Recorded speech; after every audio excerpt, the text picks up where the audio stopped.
Mr. President, thank you very much for inviting us here, for giving this opportunity. Having spent years now traveling to and fro Syria, reporting from here, it is an honor to have finally met you. But Mr. President, since time is short, first question, your latest victories in Ghouta, in Yarmouk, they have drastically changed the situation on the ground in Syria. How much nearer the end of this war are we now, in your estimation? First of all, you're most welcome in Syria. With every move forward in the battlefield, with every victory, with every liberated area, we are moving closer to the end of the conflict. And I always say it, without external interference, it won't take more than a year to settle the situation in Syria. But at the same time, with every move forward for the Syrian army and for the political process and for the whole situation forward in the positive meaning towards the more stability, our enemies and our opponents, mainly the West, led by the United States and their puppets in Europe and in our region, with their mercenaries in Syria, they try to make it further, either by supporting more terrorism, bringing more terrorists coming to Syria, or by hindering the political process. So our challenge is how can we make this gap, to close this gap between their plans and our plans. And I think we are succeeding in that regard, but at the same time, it's difficult for anyone to tell you when, but it is getting closer, that's self-evident. Well, your latest military victories, they have been, objectively speaking, spectacular. The speed at which rebel defenses that have withstood for years have collapsed. Are you planning on retaking all of Syria by force? We're talking about Idlib, the border with Israel, SDF-controlled territories.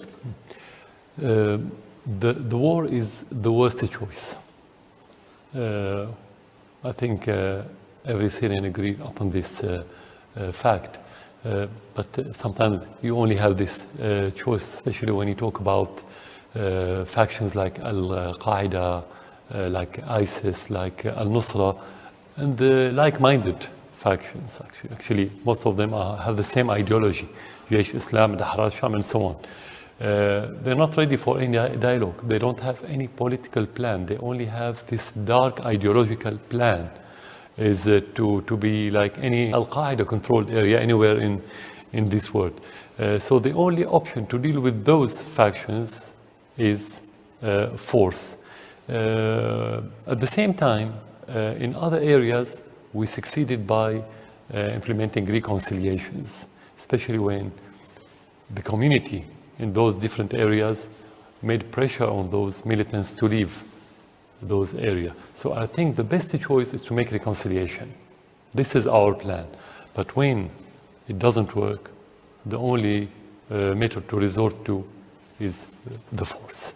Well, with regards to reconciliation, how wise is it to send all of these veteran jihadists with their small arms to Idlib? By now, tens of thousands have gone to Idlib. They have consolidated. They have built defenses.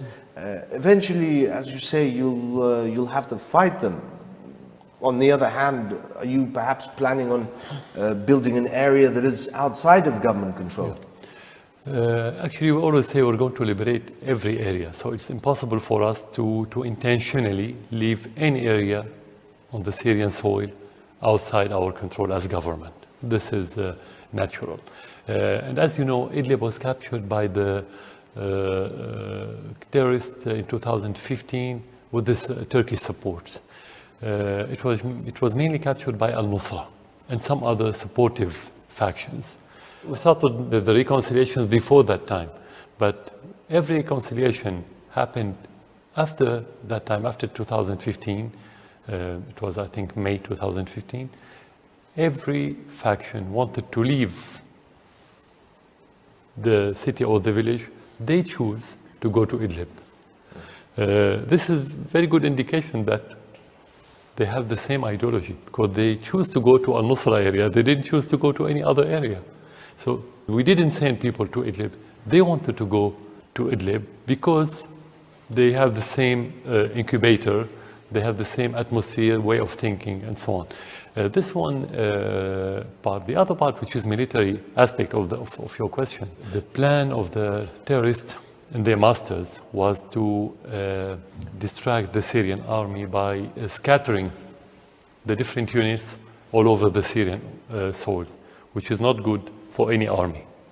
Our plan was to put them in one area, 2 areas, 3 areas.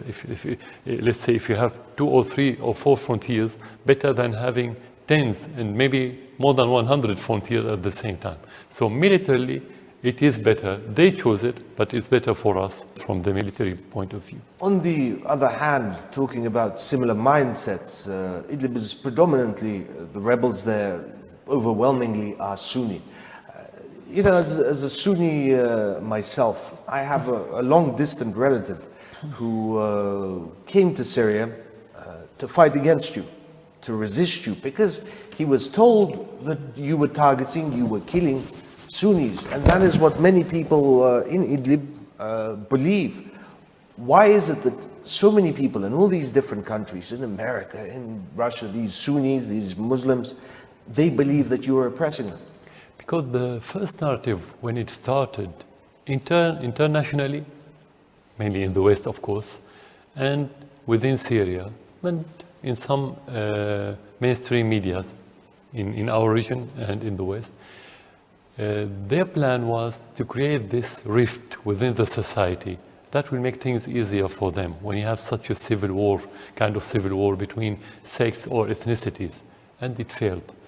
Now they keep using the same narrative, at least to encourage some fanatics in different places in the world to come and defend their brothers in this area, because that's how they imagine. They imagine that there's conflict between sects. So because of their narrow-minded way of thinking, maybe or their ignorance, they came here just to support their brothers.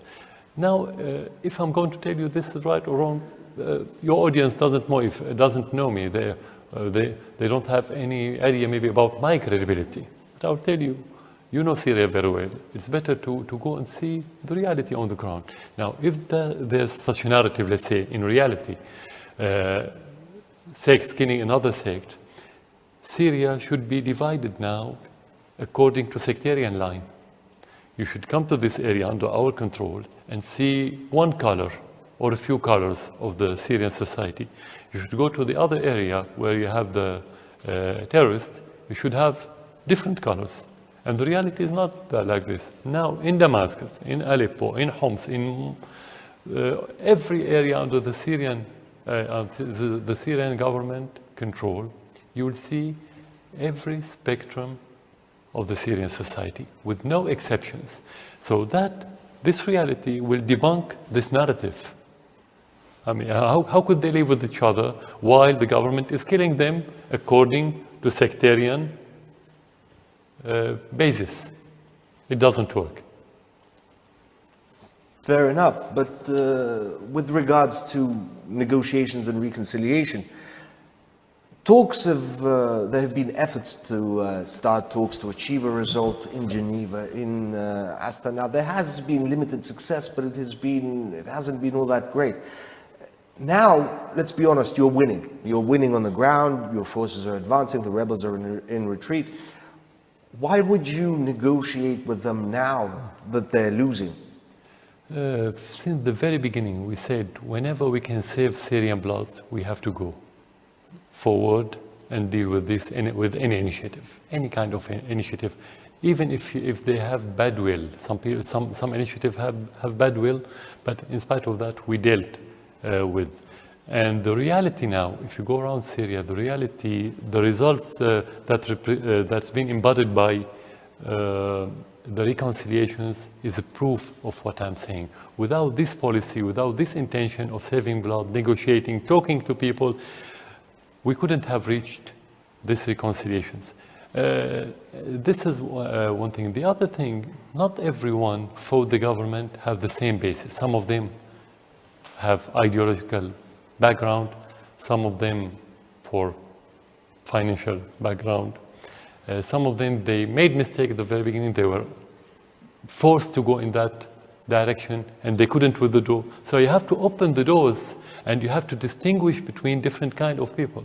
And the most important than this, the majority of the people who were against the government, apparently in the different liberated area, actually in their hearts, they are with the government. Because they could tell the difference between having government and having chaos.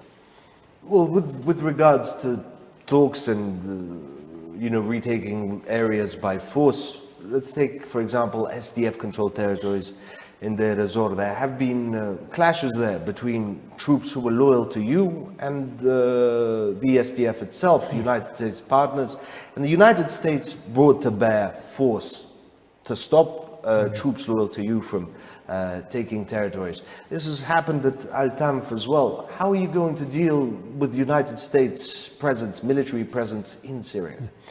After the liberation of Aleppo and later Deir ez-Zor, and before that Homs and now Damascus, actually the United States is losing its cards. The main card was al-Nusra, that was called moderate. But when the scandal started leaking that they are not moderate, they are Al-Qaeda, that was supposed to be fought by United States, they look for another card. This card is the SDF now, because when, as it seems, as you just mentioned, we are moving forward in the different areas to defeat the terrorists, the only problem left in Syria is the SDF. We're going to deal with it by two options. The first one, we started now opening doors for negotiations, because the majority of them are Syrians. And supposedly they like their country. They don't like to be puppets to any foreigners. That's what we suppose. So we have the same basis. We all don't trust the Americans for decades, not because of the war, but they only say thing and they do the opposite. They tell daily lies. So we have one option is to live with each other as Syrian, like forever. This is the first option. If not, we're going to resort to liberating by force, to liberating those areas by force. We don't have any other options. With American or without Americans, we don't have any other option. So this is our land, it's our right, and it's our duty to liberate it. And the Americans should leave somehow. They're going to leave. They came to Iraq with no legal basis, and look what happened to them. They have to learn the lesson. Iraq is no exception, and Syria is no exception. People will not accept foreigners in this region anymore.